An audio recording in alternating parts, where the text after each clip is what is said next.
वंदे मातरम। भारत माता की जय। मित्रों, 14 में जब से मोदी सरकार आई है तब से पूरी विपक्ष एकजुट होके हर महीने एक नया मुद्दा, 6 महीने 4 महीने एक नया मुद्दा उठाती है और बिना सर पैर की मुद्दा उठाती है, हो हल्ला मचाती है, भगदड़ की स्थिति बनाना चाहती है, फिर उसके बाद भाग जाती है, फिर दूसरा मुद्दा उठाती है।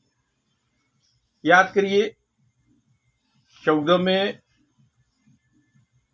असहिष्णु एक शब्द आया और पूरा विपक्ष असहिष्णु असहिष्णु का नारा लगाया।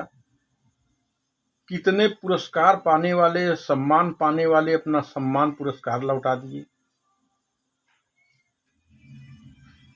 यहां से लेके विदेशों तक हल्ला किया गया कि सरकार असहिष्णु है। 4 महीने 6 महीने बीतते बीतते इनके इस षड्यंत्र का हवा निकल गया।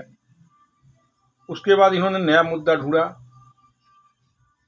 अभिव्यक्ति की स्वतंत्रता। ये कहने लगे कि हमें बोलने नहीं दिया जाता, जबकि दिन रात मोदी जी के खिलाफ अनाप शनाप कोई ऐसा अशब्द नहीं होगा जो ये नहीं बोलते। मरने की कामना से लेके हर गलत शब्द करते हैं, बोटी बोटी काट देने तक की बात कर डाले। फिर 4-6 महीने ये भी हो हल्ला चला। उसके बाद नसीरुद्दीन शाह और आमिर खान को आगे करके एक मुद्दा उठा गया कि डर लगता है। वह भी कुछ दिन चला। इसी तरह तमाम टुकड़ेबाजों को आगे किया गया, टुकड़ेबाज टुकड़े टुकड़े का नारा लगवाया गया। शाहीन बाग से लेके किसान आंदोलन से लेके तमाम षड्यंत्र किए गए। अब उसी षड्यंत्र का एक नया अंग विकसित हुआ है, ईडी और सीबीआई को दोष देना। आज अगर इनको विपक्ष को सर्दी जुकाम भी हो जाए तो यही कहेंगे कि मोदी जी की ईडी और सीबीआई के कारण होगा।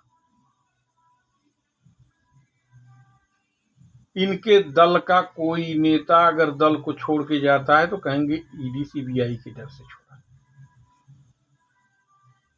जबकि सबसे ज्यादा इनके ऊपर आक्रमण करने वाली मोदी जी के ऊपर ममता बनर्जी। इन्होंने तो मोदी जी का कभी समर्थन नहीं किया।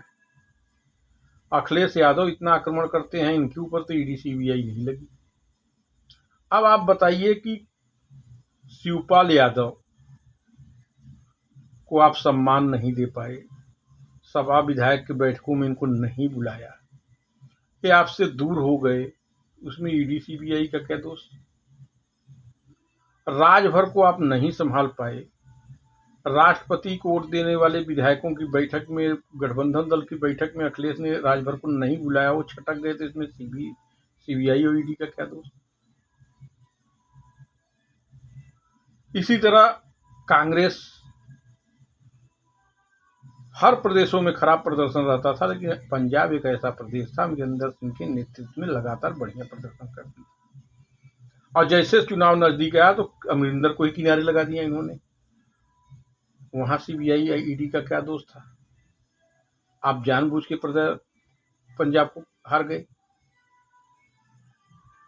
इनका सिर्फ सीबीआई ईडी के पीछे बहाने के पीछे छू के अपने अकर्मणता को छुपाने का एक बहाना है।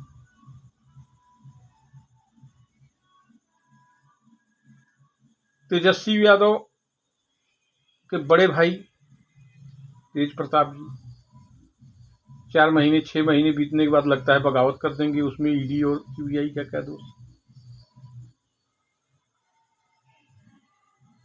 हम एक चीज जानते हैं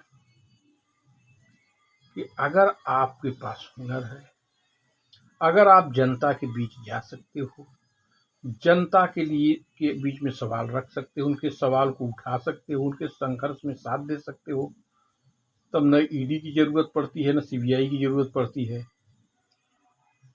लेकिन आप तो जनता से दूर दूर का नाता आपका नहीं है। याद करिए, भाजपा जब विपक्ष में रहती थी जीते या हारे, लेकिन कई कार्यक्रम लेके वो जनता के बीच में जाती थी। सांस्कृतिक कार्यक्रम हो, मकर संक्रांति का हो, या रक्तदान का कार्यक्रम हो, या स्वतंत्रता दिवस का कार्यक्रम हो, भाजपा अपने कार्यकर्ताओं को, जो ही उनके पास कार्यकर्ता रहते थे, वो लेके जनता के बीच में जाती थी। इसलिए वह जीवित थी, उसके मुद्दे जीवित थे। आज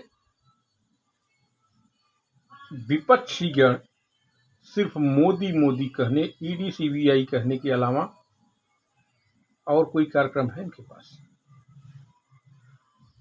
तो सीबीआई और ईडी तो बहाना है, सिर्फ अपनी कमी छुपाना है, यही इनका काम है। वंदे मातरम, भारत माता की।